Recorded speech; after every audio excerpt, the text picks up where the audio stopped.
I haven't seen when the last transaction was on any of these. What if the keys got lost? Like, you know, like, I mean, I guess it's possible, but maybe I'd say a different way unlikely. to put it is like, you know, when you're storing that much money, you probably have very serious security procedures around it.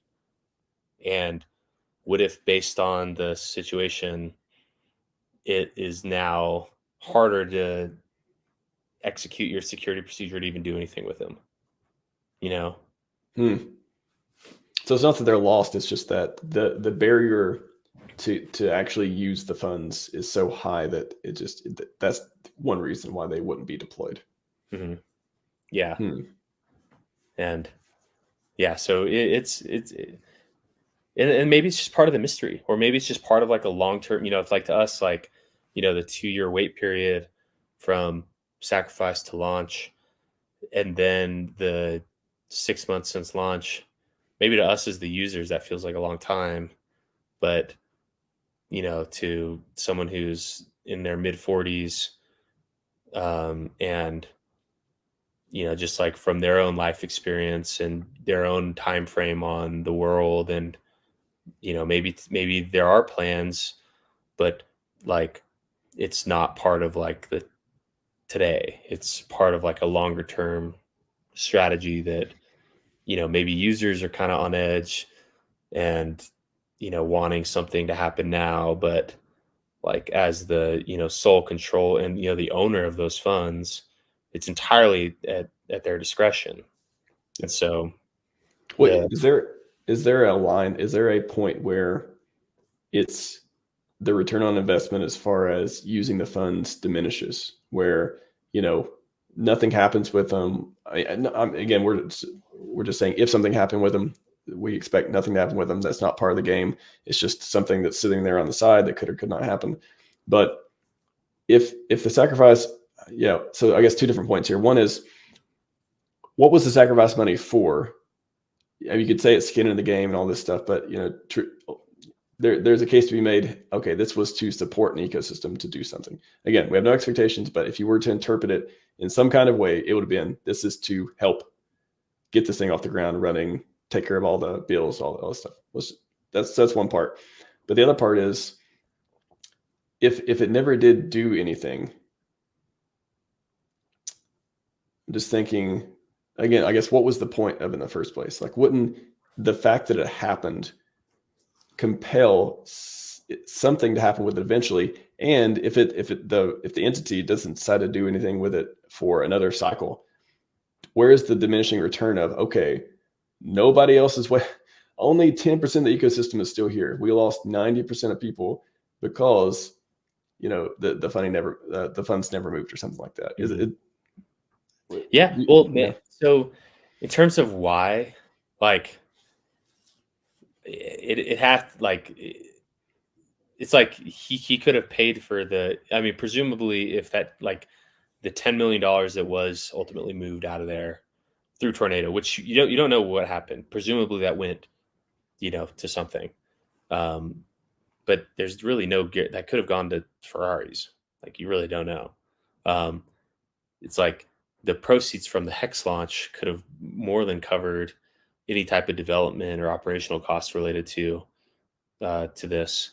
And so I think that, like, part skin in the game, and just like, I think, like, the value capture, like, that's a big reason why. And then I think, as far as like, it's like then turn around and being used to kind of bolster the ecosystem. I think that maybe, like, the opposite of diminishing returns, with like, where if, like, right now, the, like, as is, if that was like all the energy that went into it, then it will have less of an impact than a situation where, without those funds, some critical mass of liquidity and activity took place, and then it was introduced. So, like, as opposed to being like a thing that effectively just like bails out people that over sacrificed, or just like, wanted to be done in 2 years, like, kind of a combination of like the longer the time for that category of user to be kind of flushed out, replaced with a new category of user, and then perhaps with other sources of liquidity and like kind of more natural market driven sources of liquidity to kind of form some type of like market base. And then that's layered in there. It probably has an increased effect because it's not the sole source of liquidity that is now absorbing the urgent exit people.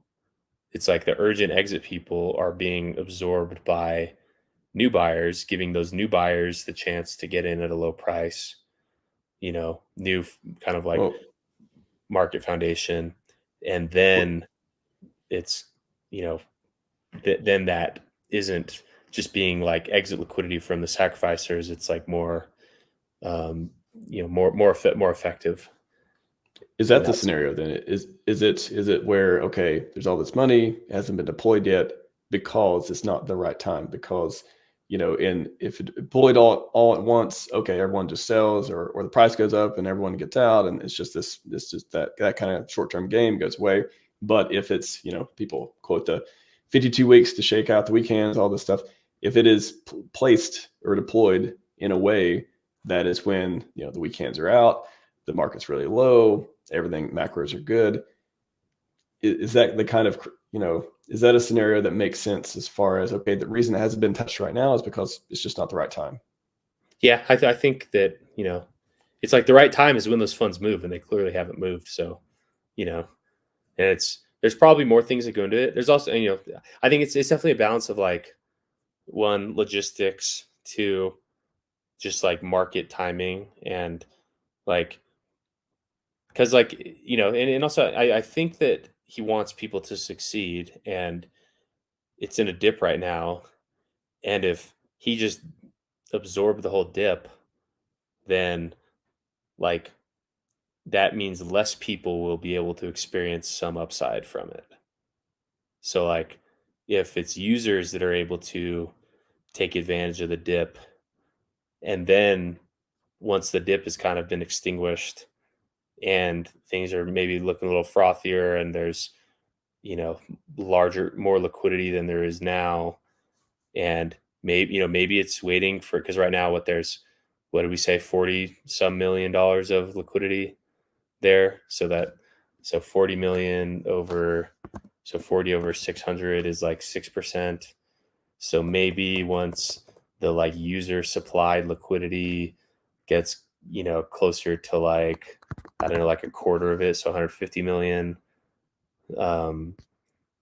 maybe that, like maybe at that point break off a quarter of that, match the user supplied liquidity with something, and then kind of go from there. Because like I don't think it's all going to be done at once. Like it just wouldn't make much sense to do that. Um, and like and also I think that he is sensitive to the premise of like market manipulation, like that. I don't think he wants any of his actions to be viewed as market manipulation, especially right now.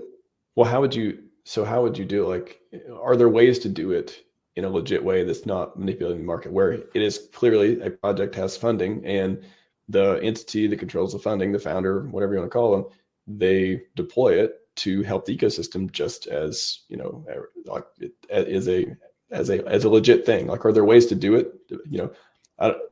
Is there different categories between like, hey, let's just hammer market buy with all this liquidity all the time and just run in a loop all for months and months and months, versus different kinds of positions, different kinds of, like, again, it could be on the technical side, it could be LP, it could be marketing promotion, it could be, I don't know, like buying banter show, like stuff like that. Are there ways that could be done where it's like, okay, not market manipulation, it's just a way to help the ecosystem?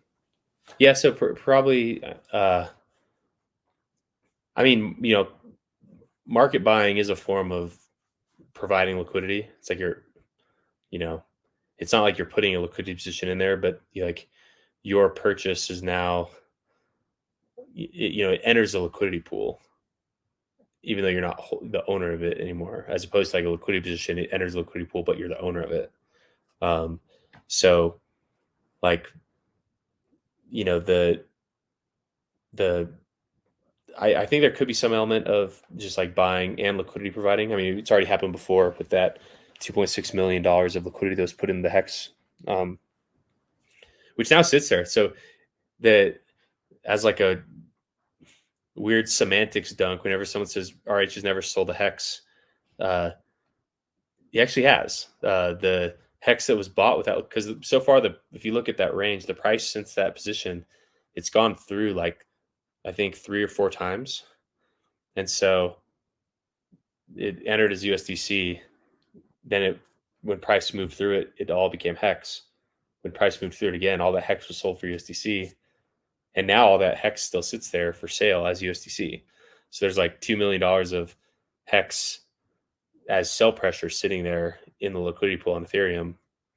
That is, you know, it is sold, but so I think that like if the liquidity position that already exists is like an indicator of like a way that he's already thought of introducing value into the system, through that. I think, like some forms of like, paid marketing, but I don't know. I think he is sensitive to the like actual ROI of that. Because like it's like